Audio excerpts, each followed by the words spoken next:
And now, friends, it's time for us to pay a few bills. Songtrust is the world's largest technology solution for global music royalty collection and publishing administration, enabling 205,000 plus songwriters and more than 26,000 publishers to collect their publishing royalties worldwide for over 2 million copyrights. Be sure and visit songtrust.com/pubcast to take advantage of a 20% off discount for a one-time registration just for listening to the AIMP Nashville Pubcast. And now, friends, let's get on with the show.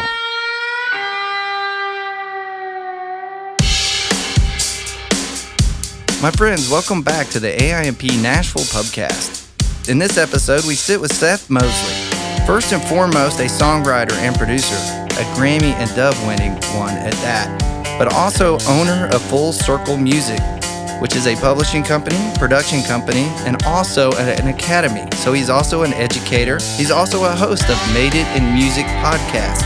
The man has many titles. We're going to delve into those titles as well as talk about Christian music, the CCLI, and how to bridge the gap into other musical genres as well. Let's just start off on basics, Seth. Who are you and what do you do exactly? I know that's broad. You can nip that down in chunks. Well, first things, I'm a dad. I'm a husband. I'm a believer, and I'm a songwriter before any of that. But then my career as a songwriter and music producer has birthed a lot of opportunity for me to start a company called Full Circle Music, which is part publishing. It's a production company, and it's a publishing company as well. So kind of wear all of those hats, but then we have an academy arm as well. So the academy is all about providing resources for aspiring music makers who want to break into the business, and it's that simple. Researching you was a task because there's so much that you do, and it's exciting to see that and to see people giving back so much. I think I saw it quite often, and you yourself mentioned it, that you start with how can we serve something, you know, and I thought that was a brilliant way to put in what we do in music. Not just I too, believer and all that, but beyond that, just in the business we're in, it's a service industry, right? We're serving the writers, we're serving the artists, we're serving the listener specifically a lot as well, and that was a great phrase. I thought that was really neat. Yeah, we always use this phrase of like serve your way to success. I think people start with the end in mind and often are thinking about, well, what can a relationship get me, or what can an opportunity get me, or how can I network my way in? But we always try to teach people that it's really just treat a relationship like a relationship. Don't treat it like an opportunity. What I wanted to start with is, obviously you had your beginnings in the Christian world and continue to work in the Christian world as well. And so let's start there. Like one of the things I haven't done here yet, and you and I were talking the other day, and I wanted to sit with you, was I haven't had anybody in the Christian world on this podcast for the AIMP, and I think it's vital because it's interesting how Nashville is. As much as we've been known for country music, without a doubt, as long as I've been here, we've had an extremely huge infrastructure for the Christian market as well, but yet we don't always interconnect as much. Sure. Till recently, I would say, right? Yeah. So let's walk through that. Like, as a Christian guy, where did your path start to broaden into more of the, what I guess I'd call it the country market, but it's just the other market, I guess. Yeah, well, I think it's just the convergence of all genres sort of mushing together. And, you know, I mean, what is country nowadays? It's kind of almost a catch-all genre for pop and Americana and rock, really. I think a lot of rock people, like musicians and guitar players, and even, you know, I think Devin Dawson was in like a hardcore band or something before. Yes, he was. So there's all this convergence of people that have landed in country. And really, what I think, this is my observation, is that I think country is just a label for people that care about good songwriting, regardless of what the sound is. And so with Christian music, that's very important. The songwriting is very important. It's all about what the lyric says. And so there's a lot of parallels between the two. So I would say that, you know, I grew up in church. I wasn't even allowed to listen to like secular music. It was a super strict Nazarene upbringing. But there was this sort of like Southern gospel world that was always around. You know, Ricky Skaggs was in that world, and Gaither Vocal Band, things like that. That was sort of a pseudo-Christian country. So that was kind of always around. But I did the artist thing for a while, signed a record deal with Warner, ended up figuring out after about 3 or 4 years of constant touring, that was not the life that I wanted for myself. Met my wife through it, which was the one redeeming factor. and I now have a great empathy for what I do now with other artists. But I got an opportunity to produce a band called Newsboys. The short story is that in 1995, they put out a record called Take Me to Your Leader. That was my first CD when I was a little kid. And then in 2009, my first label record that I produced and co-wrote 9 or 10 songs on was Newsboys Born Again.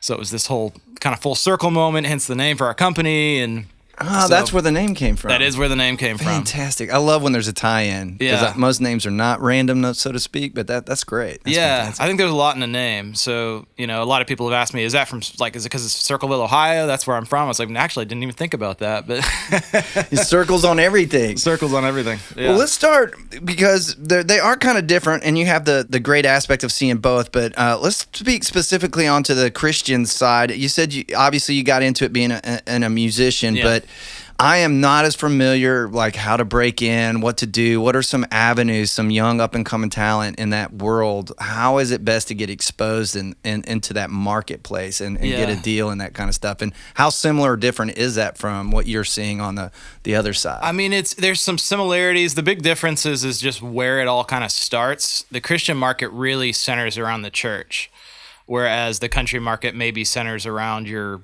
honky tonks or whatever. It's almost the venue where everybody kind of comes together, and there's music, there's singing, dancing, depending on where you're at. But if you want to break into the Christian industry, I think that's where it starts. You've got to be rooted in some kind of a local church, and whether you start leading worship at one of the churches, I think that's a huge part of it. That could turn into writing songs. A lot of churches nowadays are putting out their own records. But as far as coming down to Nashville and like getting a deal, it really is just like it's the same exact things that the country labels look for. Do you have an audience? Do you have streaming numbers? Do you have social media numbers? And are you touring? That's what I was curious if they still use the same metrics, and it sounds like yes, everybody uses the exact same. Yeah. Is it kind of still the same philosophy? If you're a touring act, that's one thing, because we always look for those kind of acts out in the marketplace that are building those audiences. But if you just say you wanted to be a pure writer or maybe a producer, is it still you need to be present to win philosophy on that side as well? Like as far as really, living in Nashville? Like being at least within a realm or visiting? I would say nowadays, to be purely a songwriter with nothing else, I think you have to live in Nashville. I don't think there's another way, and I think you have to have another job. Like I don't think there's a way to do it until you start getting some major hits and traction. There's just not, the finances aren't there. On your end, I'm very aware that one of the big things that obviously you guys still do radio, terrestrial radio for Christian stations is huge, and you mentioned streaming, but I'm also super familiar with the CCLI, which if you can have a hit, if you'd like to explain that a little more because again, a lot of our audience is new to this stuff. So. Yeah, CCLI basically is much like CSAC or BMI. It's kind of the aggregator of performances from songs that you've written in churches worldwide. So every time one of those gets played in a church or led in a church, it gets attributed to the writer, and then the writer gets paid whatever share of the CCLI collections is. And yes, if you get a top 10 CCLI hit, that can be a very substantial, you can actually make probably more over the lifetime than a lot of country hits if you get a big CCLI song. I have learned from my times of doing this and having a couple of Christian hits through my companies that yes, the long tail is amazing, because I also play, and I never thought I would be the drummer in a Christian band, but my church has a praise band, so I start seeing the number of writers that you're, and some of them I'm friends with, and I've actually performed a song one of my writers has written at church, which is really neat. Awesome. But you start adding up. This is played in how many churches across, and there's the congregations are what size? Wow, it's massive, and I don't think people really grasp how big that can be on a success financial level. Yeah, but it's a hard thing to chase, because really when you boil it down, and like if you want to really get into the nuts and bolts of the business of it, there are about 12 writers that comprise the top, let's call it 50 songs on CCLI. Yes. I think that's a problem. I personally think that's a problem. I am friends with a lot of those writers. I think it's a great thing, but I at the same time think it's a way bigger world, and there's a lot more ways of expression. So again, that's not that different than country either. No. There's a handful of writers who are making probably the top 90% of the income. Oh, buddy. Yeah. In the country space. So it's the same everywhere you look, but just casting an accurate reality that it's the same way. So more specifically too, if I'm a new writer, I'm coming to town and I'm looking for a deal and I get approached by a public, what is the range that a new writer typically gets paid in that genre? Just a pure writer. Yeah. If you're brand new, you're going to sign a 100% publishing deal. It's not going to be a co-pub deal, and your monthly advance may be anywhere from $800 a month to $1,200 a month. You may be seeing $12,000 a year off your writer advances, and obviously if you get some cuts and that does well, that can go up stair step, but you're not going to be starting with a big advance.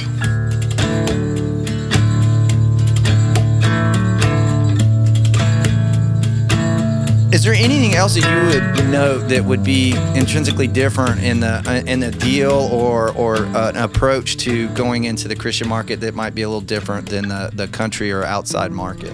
Production-wise, which I'm not sure how much you want to get into that because this is kind of a publishing conversation, but there are some differences on the production side if that would be interesting. Yeah, yeah, absolutely. I think the big difference is in the country world, you get handed kind of a producer advance, but then everything else kind of runs through label budget. So you may get, like we've found on some country records that we actually kind of can make more in the Christian world doing production because the producer fees, even at the top end, are smaller, which that's been interesting to me. Like why? Really? I don't know if country just hasn't necessarily adjusted or Christian hasn't adjusted or they just do things completely different.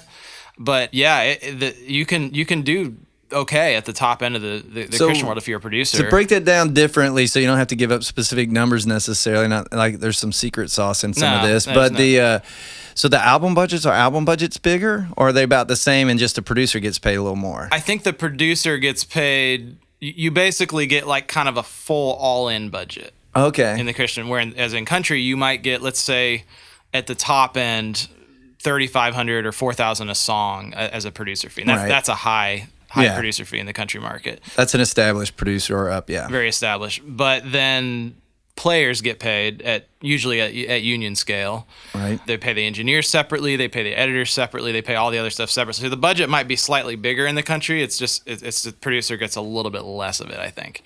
Which is fine. It's just, it's all just open up a can of worms. I have a feeling some of my producer writers are going to start calling me about this. Like, how can I get into that market? And why are we not getting paid fairly? Hey, well, you know what? And it's not everybody either. I mean, we've been doing it for 10 years in the Christian market, so we're literally at the top of what you can charge in that space, just because we have 27 number ones in that world, and you're able to do that. Now, just speaking on not on the financial side, but on a production sonic artist side, but in general speaking, do you find that musically it's kind of starting to blend? Like, is there something that is intrinsically different on the Christian side? Again, I know there's a ton of bands. There's heavy metal, there's popular side and that. But as a producer writer in both sides, how do you feel about it musically? Are you using the same samples? Are you finding different things? They're actually not far off from each other. The only difference, this is going to sound really weird, but we always, in the Christian business, it's sonically you. And we've been trying to be a part of changing this, but you always get associated with, your music's 4 years behind or 8 years behind or whatever it is. Like, just take top 40 and then rewind it 4 years, and that's what Christian radio will sound Yeah, we like. get that too, so it's all right. I think country, and I say this just totally respectfully, but I think country's even been a year or two behind the Christian side of things. Interesting. Because a lot of what I'm hearing at country now, I'm like, oh, okay, that's kind of what we would have done a couple of years ago on Christian radio. There are definitely differences, and it's not a better or worse thing. It's just it's just trends, sonic trends. Like country has started to really get into the 808 hi-hat thing. That was big for a minute with Christian. Like big diamond guitars have kind of started to go away in country. Christian kind of got rid of a lot of guitars probably 3 years ago, and it's more synth and ethereal pads. And if there are guitars, they sound more like a pad. Live drums kind of have gone away a little bit on the Christian side, and on country, I think it's kind of coming back around again, but it's the one big similarity between the two, though, sonically, is I do think it's that there's got to be some feeling of, even if it's programmed, it has to feel like a real instrument. Yeah, that's an interesting perspective, being that you're in both worlds. I think everybody tries to be cutting edge, but it's not always necessarily cutting edge. Well, you're serving a format.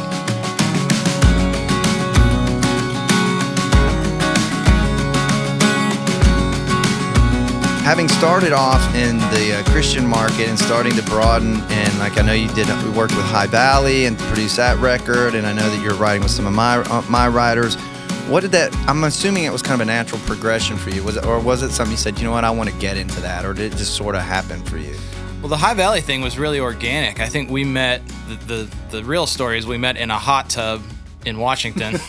Wow, that's a whole interesting story right there. Okay. That's the real story. We were on a writing retreat. We didn't even write on that trip, but we just ended up hanging out. And then I think their manager at the time said, hey, you should try having Seth produce something. They were looking for just something different. You know, they had been having some success in the Canadian market, but kind of wanted to shake things up a little bit. So we produced a single for them that did well. That ended up turning into a writing relationship. That ended up turning into a whole production relationship. And yeah, long story short, I mean, this is 4 or 5 years later, or 6 years later. Obviously, they're signed here to Warner now, and that kind of sort of opened our eyes to this whole other world of, you know, it's not that we didn't know it was there. It was just, you don't try to pound on a door that doesn't, you know, that's not going to open. So I found like there's a handful now, and it's all been a very natural, like you said, I guess I would use the word organic kind of approach. My good friend Janine started working at Curb Word, and then Justin Ebox over there, and she just fell in love with what he was doing. Started introducing him into this market, and back. I mean, the guy's crushing it now. Yeah, and then yeah. My friend Rusty at This Music signed Chris Stevens, who then started doing more, who came out of that world as well. There's a number of people that we're finding talent, and like, well, why wouldn't we expand that? And I know that's probably how that started working with you. It's like something happens and then you start working, because again, at the end of the day, songs are songs. Yeah. The key is, I think you touched on it on the production side, is knowing the market you're serving. You know, the language is going to be a little different lyrically, and then there are some 1-4-5 things that you might need to kind of learn on chord progressions on what we do and all that. But have you found it, I guess difficult is probably the wrong word. What are some things you've picked up along the way that have been helpful for you? Yeah, I mean, it's definitely been a season of learning. You know, like many country writers, in town, I didn't grow up in Georgia. I don't necessarily have the vernacular of being a farmer. You know, I mean, we had cornfields across from our house, and we had all that. So part of it is that, just wanting to surround myself with writers who are immersed and have immersed themselves in that culture, in the country lyric. I think just the way country lyric writing is approached is inherently a little bit different. So that's been, I feel like I've learned a ton, and I'm still learning every day, just how to turn phrases better and how to, you know, simplify things, and interesting rhyme schemes that you might not do in the Christian world. There's a lot more words too. That's the other thing I've found. Like, especially with, like, if you're writing worship stuff, it's very repetitive. You may say one phrase over and over again, hold notes out really long. Country's all about this rapid fire, like, how many words can you fit into a chorus? You know? We get paid by the word. You get paid for the word, exactly. That's how it goes. Yeah, we have our moments of going back and forth on that. We're not letting things breathe as much currently. They like to, but it's all about the story and the moment and in our market for sure. And I've realized that as well from my time of sitting behind the kid at church and playing and saying, okay, but it's meditative. I've learned, and worshipful. It's a little different approach for sure. Well, it's a different emotion. Yeah, people aren't necessarily listening to worship music for the story. It's a mood. It's an atmosphere. So I have a real life an example and something I thought I'd bring up. I have from my church. There's a young lady that she writes, and she's really good. She's a singer. She's very talented. But she came to me with a question, and I answered it the best I could for me, but I'd be curious your take without giving my opinion yet. But she writes country. She came and she had a project she put together, but she's learned and started writing. Some of her stuff started leaning more onto the Christian side, and she came to me and she goes, I don't know what to do. People had told me I need to pick a lane. And I've learned I've caught that more. And sometimes in my world, it's like pop or country. What should I do? What should I do? So I was curious what your take would be for somebody that came up to you and go, I'm kind of doing both.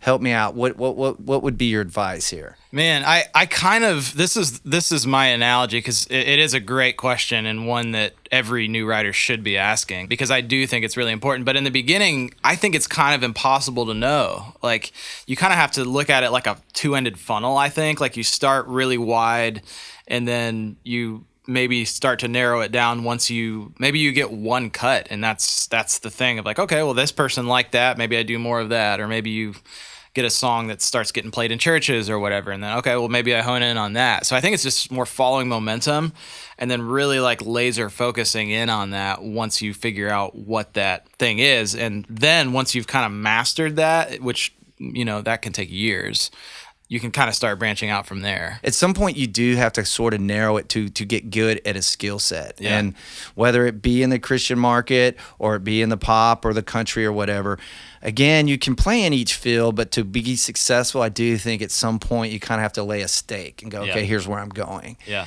And work that into the successes and the momentum, and then you can broaden out again if you need to, right? Well, from there, it's a numbers game. It's just, as I just had coffee with Rusty Gasson a couple of weeks ago, you brought his name up, and he's like, well, it's not a numbers game, but it's a numbers game. And I think you only achieve some level of mastery in an area by just drilling it over and over and over and over again.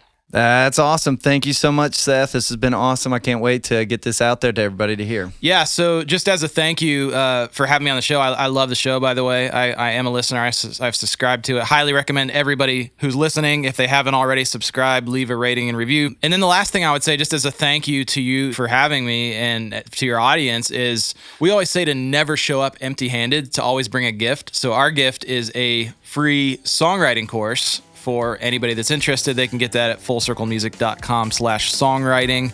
And that basically just breaks down some of my most basic thoughts on how to craft hit commercial songs, regardless of what genre you're in. So that's fullcirclemusic.com/songwriting if your audience wants to get that for free. Hey, thanks for listening to the AIMP Nashville Pubcast. We hope you subscribe in your favorite podcast platform and follow us at AIMP Nashville to stay up to date and informed in the world of music publishing and songwriting. The AIMP Nashville Pubcast is created by executive producers Del Bobo and yours truly, Tim Hunzy, producer Brandon Harrington, mixing and editing by Casey Porter. Thanks again for listening and supporting the AIMP Nashville Pubcast.